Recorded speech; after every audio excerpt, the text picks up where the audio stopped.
Hey guys, Tim here, and yeah, I just wanted to make a vlog. I have a list of things that I want to talk about, which is odd. Usually, I don't write down notes for videos. Usually, I just go off the cuff. At least on this channel, I have other channels that I do actually put effort into. Would like to start putting more effort into this channel again, and actually like doing production value instead of just vlogs. But yeah, we'll just have to see if I can make time for that in the future. But I have a list of things that I just wanted to talk about, like right before this trip. I've been thinking a lot, like a whole lot, and how I've like fallen off track recently. um, where did I even, oh crap, there's the rest of the books.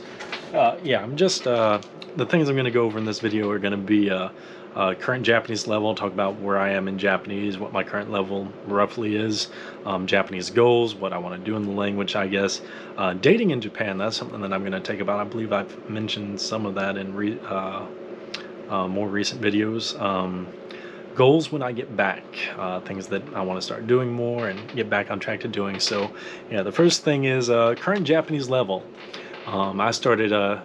I restarted my Anki Dex. For those of you that do not know, Anki is a SRS, spaced repetition system. It's basically the best way to learn a language, doing +1 sentences. If you know anything about language learning, you probably know about these and how basically traditional learning is very ineffective. And I know that firsthand because I'm doing Spanish in college, and it is some of the most god-awful learning I've ever come in contact with. But I started tracking my progress again on July 9th, tracking my Anki.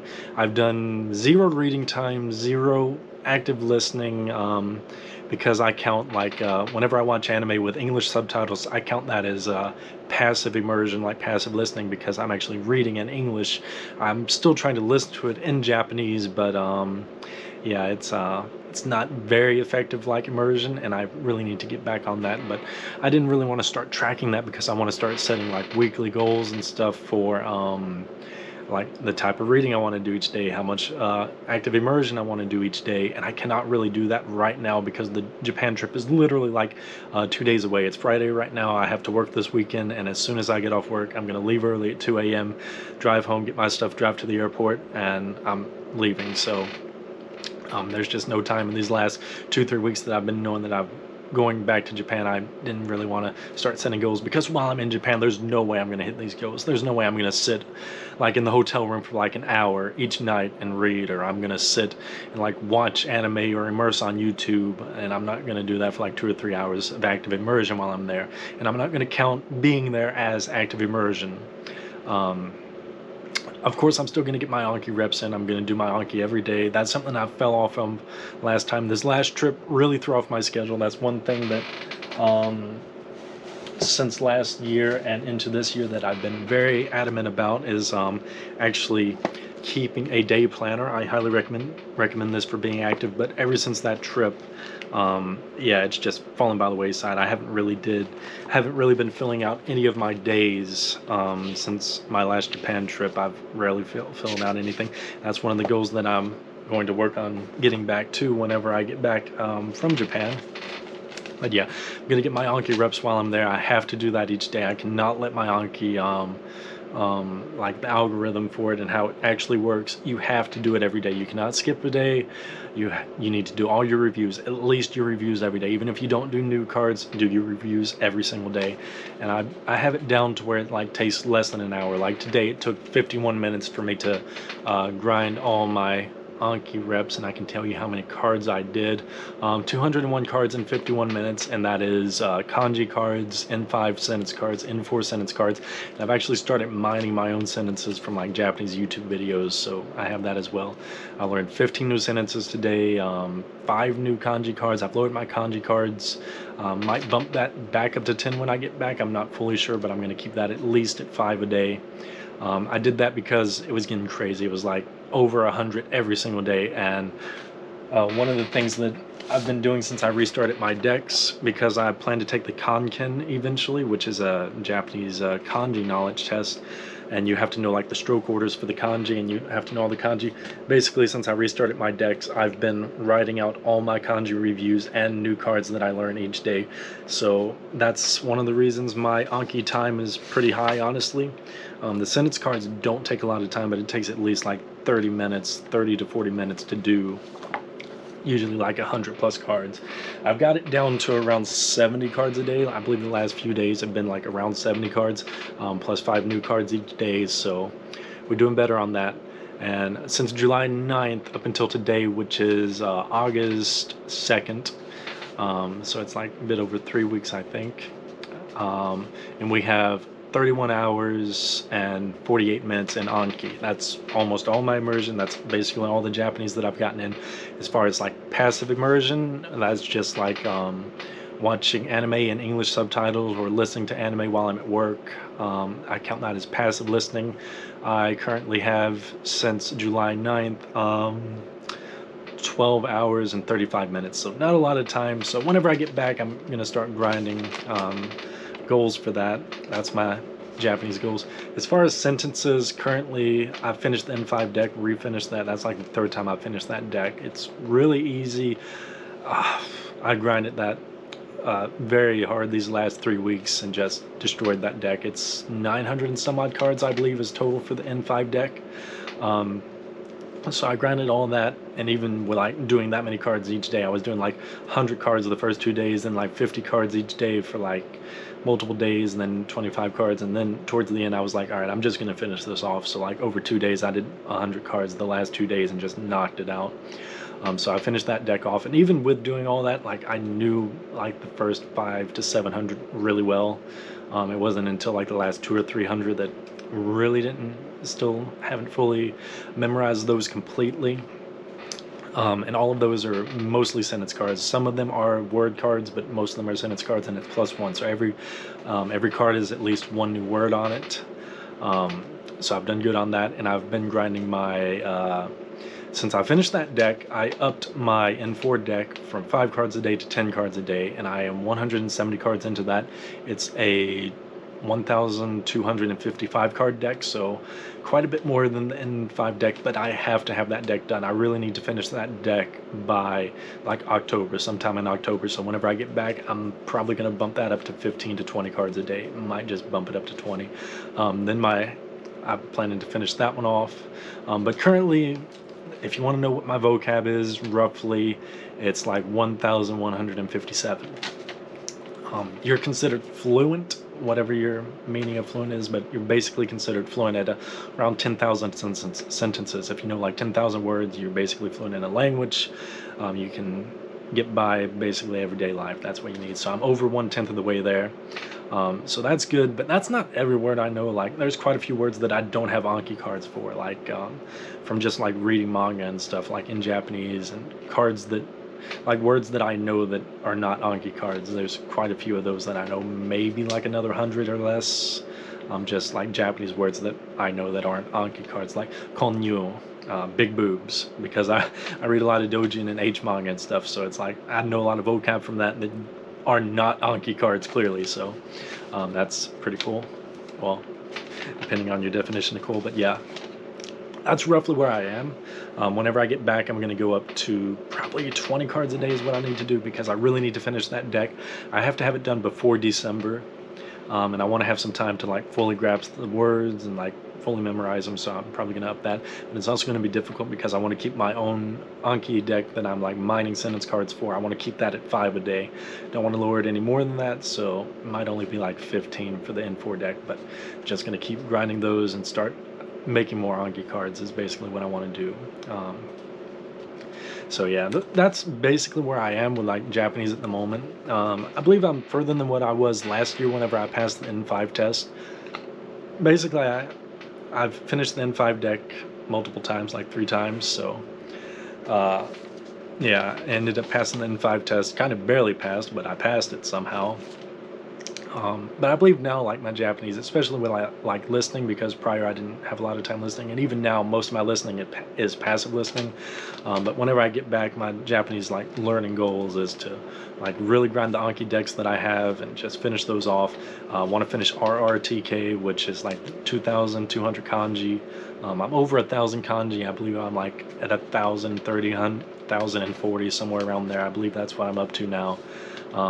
The first 600-700 I know really well, but these last 300 to 400 do not know as well. I still fail quite a few cards each day. Usually I fail like 20 or so cards, 10 to 20, because I haven't fully memorized them. But just gonna keep at it. You just have to keep at the grind with Anki, and eventually, like, it sets in your mind and it gets better. So yeah, that's like my Japanese learning goals. Like whenever I get back, I'm gonna set them more solid. But as of right now, like with me leaving and going to Japan, I didn't want to set anything because there's no way I'm keeping up with my studying while I'm there outside of Anki. I'm definitely doing Anki. I'm making sure I do that this time because that's what screwed me over last time. I said I was gonna do Anki while I was in Japan last May, and I stopped, and it's destroyed my productivity. I've not been productive since I've gotten back from Japan. It's been a mess in my life, but a lot of other things like personal life has gone on as well. So it's not just me being lazy. There's been a lot of outside factors that have come in, unfortunately. The next thing I'm going to talk about is dating in Japan. This coming up trip, I might date a little. I don't know if I'm going to get on Bumble or where I might get on. I don't know if I want to go on any dates. These last two trips, the one in May and the one in November last year, I just really wanted to get onto the dating scene, like really get into hookup culture. And that's something that I did a whole lot of last November and this May, just hooking up a lot, going on dates. I only met up with like two that spoke English, so the other times it was just me speaking my broken Japanese, and that is horrible. And just talking on our phones. Like I'm better at like listening to them and understanding what they're saying, as opposed to me producing the language. I cannot produce the language too well. Like I speak at a very low level of Japanese. I know way more Japanese than what I can speak, because I'm not able to bring the words to my mind. But whenever I hear them or whenever I read them, I'm able to understand them a lot more. But dating and hooking up, that's something I kind of want to get away from. This coming up trip, I might go on some dates, because one of the things I'm doing outside of just hooking up because it's fun, obviously, is I ask them questions about like, what's the rent like, what's life like, what's your job, stuff like that. Like, koku no yachin wa ikura desu ka? Koku no yachin wa ikura desu ka? Like, how much is the rent here? It's like I want to fill out like how much rent is in certain areas of Tokyo, because I'm hoping to live there eventually. And just asking questions about work, what it's like being in Japan, from a native's perspective and stuff like that is really interesting to me. And like dating is one way you can do that, because you're getting good at just like saying the same sentences a lot, because basically every date goes the same way. You have a filling out process, asking the same questions quite a bit. It's good listening practice, but also just hooking up is fun, obviously. So yeah, I'm gonna probably keep doing that, just not to the extent that I was, because last November and this last trip, way too much, way too much. I spent like half of my trip doing hookups and dates, and it's expensive. And yeah, we're gonna try to lay off of that going forward into the future. Maybe like build more solid relationships, other than just like one-time hookups and like one-time dates and stuff. Or some of the people I have met up with multiple times, but yeah, we're gonna try to dial that back some. But it has been fun while it's been happening. Goals when I get back. One thing I definitely want to do, I want to get to skating. I need to get a whiteboard and actually like plan out these goals. I definitely need to get to doing that. Because 35 is coming up soon. I've been thinking a lot about skateboarding. I want to get back to it. I want to get back at a decent level. I want to put out one last video part before 35, because I am considering retiring from skateboarding at 35. I'm not fully sure yet. Because that's basically when I'm moving to Japan, is like around 35, give or take a year, depending on when I like graduate, and if I decide to work another year at home in order to save up a lot of money before I go. Yeah, so I'm not really sure, because whenever I'm in Japan, I don't know if I want to skateboard, and if I'm going to be living there, I might have to give it up. It's one of those things, like I don't want to get hurt when I'm over there. It's like, and plus there's not a lot of skateboarding to do outside of street spots in Tokyo. You have to go like outside of Tokyo to skate. It's just, I don't know if I want to keep it up. Plus, like, I'm getting older, the injuries take a lot longer to heal. It's very painful to skateboard, but I still enjoy it. I may never give it up, but I'm definitely not going to keep at the level that I've been keeping at, or will be at, hopefully, whenever my last video part comes out. So that's one thing I definitely want to start grinding on whenever I get back. I want to start skating 1 to 2 times a week, even if it's just like at home in the back shed, just like doing flat ground or boxes or something. I want to start getting all the basics back, get back consistent. I want to start skating more. I want to read more. Definitely want to get back to doing that. I have a stack of books that I've been buying up that I haven't been reading because, again, I fell off my schedule. I was doing good at reading books and like studying and sticking to a very strict schedule. So reading is something that I definitely want to get back on. Regular American English books, like self-help, productivity, finance books, stuff like that. I don't really read I don't really read fiction. I just read like nonfiction and like stuff like that. And that's what interests me the most right now. Want to start reading more Japanese. That's one of the things whenever I get back, I'm planning to start reading at least like a volume a week. Again, my current level is like N5, which really isn't high enough to read like good manga, unfortunately. But Shirokuma Cafe, Yotsubato, these I'd be able to read. Like I've read through these before, but I'm actually gonna read through them again. That way, whenever I get back, I can like grind the N4 deck hard. Because after I finish the N4 deck, I think I'm gonna be at a pretty comfortable level to where I will be able to like branch off into like the more slice of life, like Kanojo mo Kanojo, Kanojo Akarishimasu, Megami no Cafe Terrace, Kimi no Yoramachi, stuff like that. Stuff that's feels like a little outside of my level because I would have to look up a lot of the vocab still. But yeah, that's something that I definitely need to work on. I want to start reading at least one Japanese like manga a week, hopefully more. I also want to finish the Genki books. That's something that I want to work on.